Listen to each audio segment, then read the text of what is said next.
Hello guys, मैं राकेश डाका एक बार फिर से आप सभी का स्वागत करता हूं आप ही के अपने YouTube चैनल योग जीवन शैली। आज हम जिस आसन की बात करने जा रहे हैं उस आसन का नाम है शीर्षासन। जैसा कि नाम से ही पता चलता है, सिर के बल किए जाने वाला ये आसन शीर्षासन। इस वीडियो में हम शीर्षासन के कौन कौन से लाभ प्राप्त होते हैं, हमें शीर्षासन को किस तरीके से करना चाहिए ताकि आपको वो लाभ प्राप्त हो।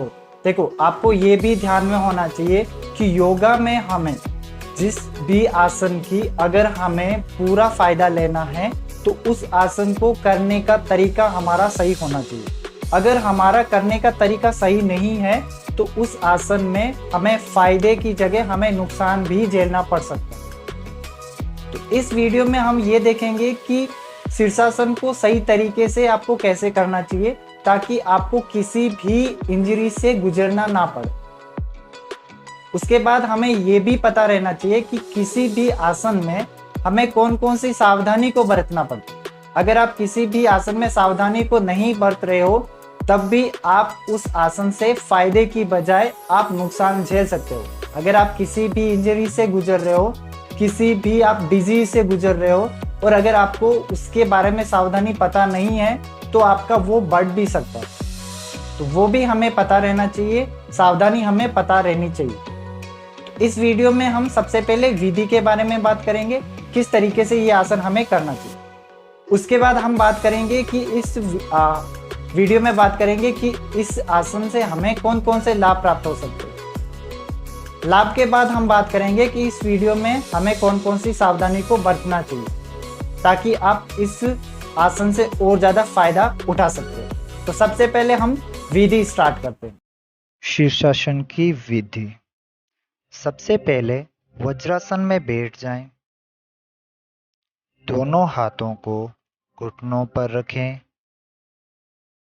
अब श्वास की गति को सामान्य रखते हुए दोनों कोहनियों को अपनी मेट या अपनी दरी पर रखें। अपने हाथों को सामने रखते हुए दोनों हाथों की अंगुलियों को आपस में बंद करें। अब सिर को दोनों हथेलियों के बीच में रखें तथा अंगुलियों की मदद से सिर को कसकर पकड़ लें। अब श्वास को भरते हुए दोनों घुटनों को जमीन से ऊपर उठाएं। अब धीरे धीरे दोनों पैरों को ऊपर उठाएं तथा प्रयास करें पूरे शरीर को एक डंडे की भांति सीधा रखें।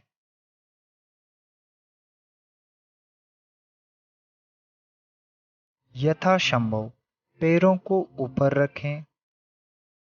बाद में धीरे धीरे दोनों पैरों को जमीन पर ले आएं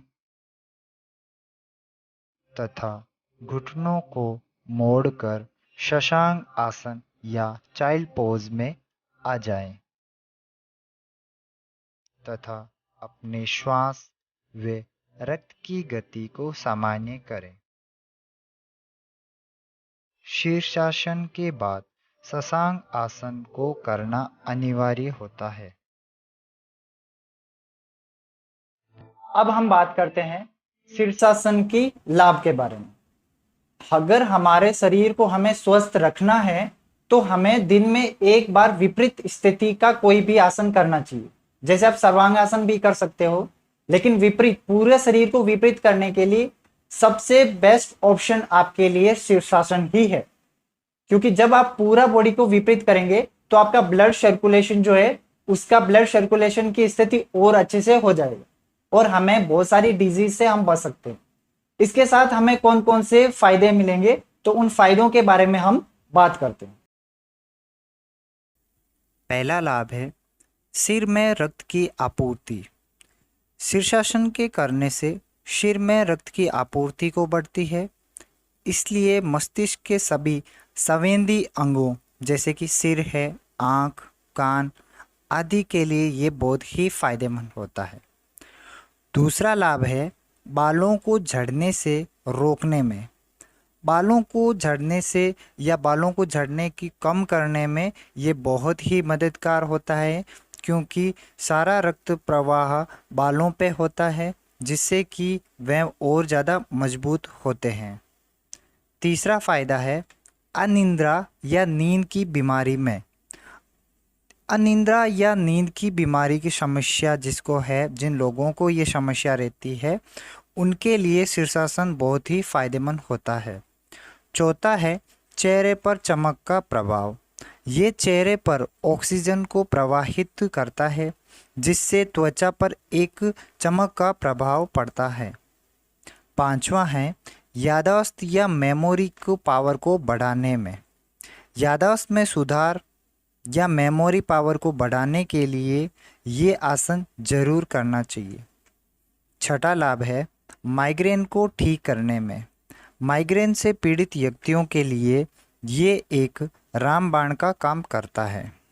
शीर्षासन के लाभ के बाद हम बात करते हैं शीर्षासन से हमें कौन कौन सी सावधानियों को बरतना चाहिए। जैसा कि मैंने स्टार्टिंग में भी आपको बताया है, आप किसी भी आसन को करें आपको सारी सावधानी आपको पता होना चाहिए। अगर आपको सावधानी नहीं पता है तो आपके लिए वो आसन जितना फायदेमंद आप करने के लिए सोच रहे हो उससे ज्यादा आपको नुकसान भी हो सकता है। तो शीर्षासन को करने के लिए हमें कौन कौन सी हमें सावधानियां बरतनी चाहिए, उस सावधानियों के बारे में भी एक बार हमें बात कर लेनी चाहिए। चलिए स्टार्ट करते हैं इनके सावधानियों के बारे में बात।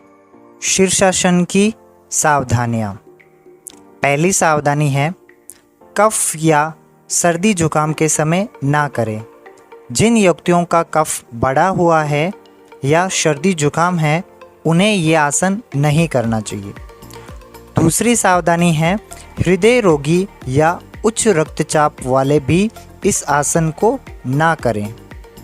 तीसरी सावधानी है सिर या गर्दन की समस्या।